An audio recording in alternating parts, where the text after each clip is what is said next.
नमस्कार दोस्तों, मैं आचार्य रविंद्र अध्यात्म अवर्नेश पर आपका स्वागत करता हूं। दोस्तों, आज की चर्चा है दक्षिण दिशा के कुछ ऐसे क्षेत्र में वास्तु दोष उत्पन्न हो जाने से जीवन में कई समस्या आ जाती है। हमने कई ऐसे रिजल्ट को देखा है, कई ऐसे केसेस देखे हैं कि जीवन में लोगों को कहते हैं न कि नसीब साथ नहीं देता, किस्मत साथ नहीं देता। तो ये होता कैसे है? आप लगातार मेहनत करते हैं, लगातार आप परिश्रम करके अपने जीवन में अच्छा करने की कोशिश करते हैं, फिर भी नहीं हो पाता। तो ये क्या कारण है? आज हम इसे वास्तु की दृष्टि से समझेंगे। दक्षिण दिशा के पूरे क्षेत्र को अगर हम ध्यान से देखें तो ये एनर्जी का क्षेत्र है, स्टेबिलिटी का क्षेत्र है, साहस का क्षेत्र है और जीवन में सफलता, नेम ब्रेन देने का क्षेत्र है। तो इस क्षेत्र को संभाल के रखना और आपको जीवन में आगे बढ़ने के कई रास्ते को खोलना, ये आपके हाथ में है।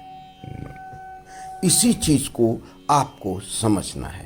दक्षिण दिशा के आज हम चर्चा कर रहे हैं नैऋत्य कोण के। नैऋत्य कोण जो दक्षिण के दीवाल और पश्चिम के दीवाल के मिलन के कोण को नैऋत्य कोण कहते हैं। यह डिग्री के हिसाब से 225 डिग्री पर आता है। इसका राइट 11.25 डिग्री और लेफ्ट 11.25 डिग्री, ये पूरा क्षेत्र जो है सो आपको नैऋत्य कोण में आता है। अर्थात दक्षिण नैऋत्य या पश्चिम नैऋत्य दोनों क्षेत्र इसमें आता है। अब ध्यान से समझें, यह 16 जोन में जो है यह स्टेबिलिटी का क्षेत्र है, स्थिरता का क्षेत्र है। तत्व के हिसाब से देखते हैं तो ये पृथ्वी तत्व है। पृथ्वी तत्व अर्थात यहाँ जो है सो आपके जीवन में रिलेशन मजबूत होता है, यहाँ जीवन में आपको स्थिरता आती है, यहाँ जीवन में आपको ये जो है सो नौकरी इत्यादि पेशे में आपको पदोन्नति देता है, यहाँ आपको अपार धन मिलता है, यहाँ आपके जीवन में कौशलता आती है जिससे आप पैसा कमा सकें। अब देखते हैं कि यह पूरा क्षेत्र जो है सो ग्रह के हिसाब से देखें, यहाँ राहु ग्रह है। राहु ग्रह जीवन में रातों रात आपको धनवान बना सकता है, करोड़पति बना सकता है, नहीं तो रातों रात आपके जीवन से सब चीज़ छीन सकता है। यहाँ पितृ का क्षेत्र कहा जाता है। पितृ क्या होते हैं? जो आपके पूर्वज मर करके स्वर्ग चले गए और फिर भी आप पर दृष्टि रखे हुए हैं। कैसे?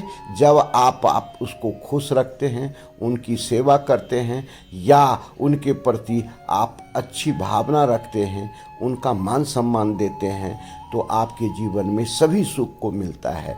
और अगर आप नहीं कर पाते हैं तो बनता है पितृदोष, और पितृदोष जो है आपके जीवन में कई प्रकार की समस्या को उत्पन्न करता है। सबसे पहले वंश की समस्या को देता है, उसके बाद आर्थिक की समस्या को देता है, उसके बाद रिलेशन की समस्या को देता है।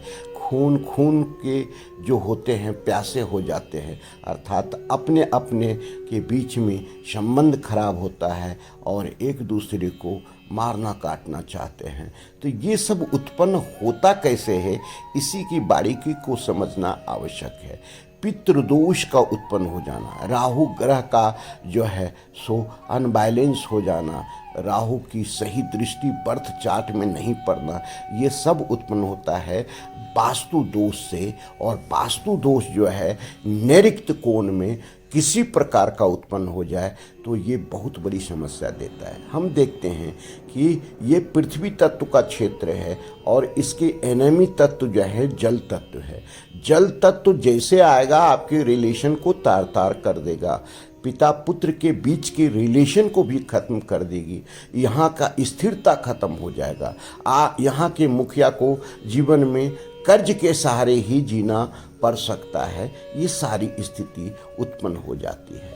अगर यहाँ अग्नि तत्व आ गया तो भाई भाई को मारने के उतारू हो जाता है, पत्नी के बीच के रिलेशन तार तार हो जाते हैं, बीमारियों से घिर जाते हैं, कई प्रकार की समस्या जीवन में आते ही आते रहता है।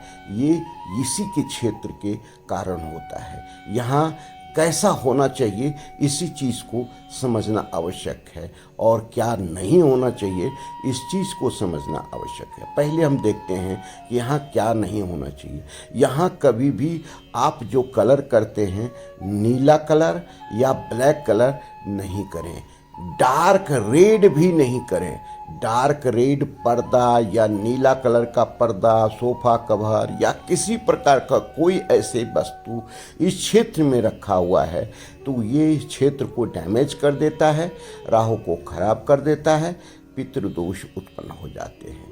और अगर यहाँ पर जो है किसी प्रकार का बोरिंग है या अंडरग्राउंड वाटर टैंक है या सेप्टी टैंक है या गड्ढा है, या आप यूँ कहें कि इस क्षेत्र में ही आपका मुख्य द्वार है, तो आपकी स्थिरता निश्चित रूप से खत्म हो जाएगी। आपके जीवन में समस्या आते ही रहेगा, आप कुछ भी नहीं कर पाएंगे। तब फिर बन करके उभर करके आता है कि मेरा नसीब खराब है, मेरा किस्मत साथ नहीं दे रहा है। रातों रात एक समस्या खत्म होती है, दूसरा आ जाता है। तो क्या करें, ये चीज़ को देखना आवश्यक है। अगर हटा सकते हैं, पहला ट्रीटमेंट है तो यहाँ से नीला colour, black colour, red colour को हटाएं। पहला चीज़ जो हटा सकते हैं, संभव है। अगर यहाँ का वाटर रिसोर्सेज है तो इसे तत्काल बंद कर दें।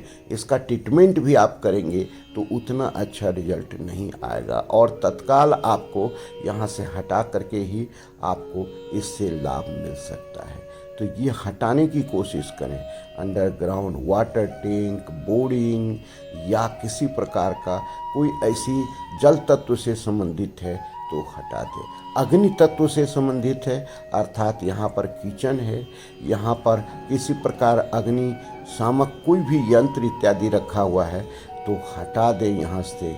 अब यहाँ कैसे क्या कर सकते हैं, अगर यहाँ टॉयलेट है तो निश्चित है कि ये जो है सो और ज़्यादा राहु आपका अग्रेसिव हो जाएगा, आपको डैमेज करेगा, तो टॉयलेट को हटा दें। अगर टॉयलेट नहीं हटा सकते हैं, इसके चारों तरफ रेड पट्टी लगा दें 4 इंच का, तो कुछ राहत मिल सकता है। यहाँ आप करें कैसे क्या, यहाँ पर ये स्थान छत का भी और फर्श का भी थोड़ा सा ऊंचा रहे तो ये अच्छा लाभ देगा। नीचा नहीं रहना चाहिए, गड्ढा नहीं रहना चाहिए, तो ये अगर गड्ढा है तो आपको डैमेज करते रहेगा। तो यही चीज़ करना है कि ये ऊंचा रखना। यहाँ पर कोई पहाड़, ऊंची ऊंची पहाड़ जिसमें बर्फ़ नहीं हो तो ये सावधानी रखना का चित्र लगा दें, काफ़ी अच्छा रिजल्ट मिलेगा।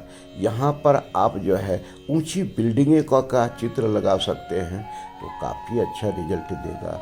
यहाँ पर आप भगवान विश्वकर्मा का फोटो लगा दें, काफ़ी अच्छा रिजल्ट मिलेगा। यहाँ पर आप पितृ का फोटो लगा दें और नित्य प्रणाम करें सुबह उठने के बाद तो काफ़ी अच्छा रिजल्ट मिलेगा। यहाँ पर जो है सो आप अगर कुछ करना चाहते हैं, नहीं कुछ कर पा रहे हैं तो पूरा ऑफ वाइट कर दें तो काफ़ी अच्छा रिजल्ट देगा।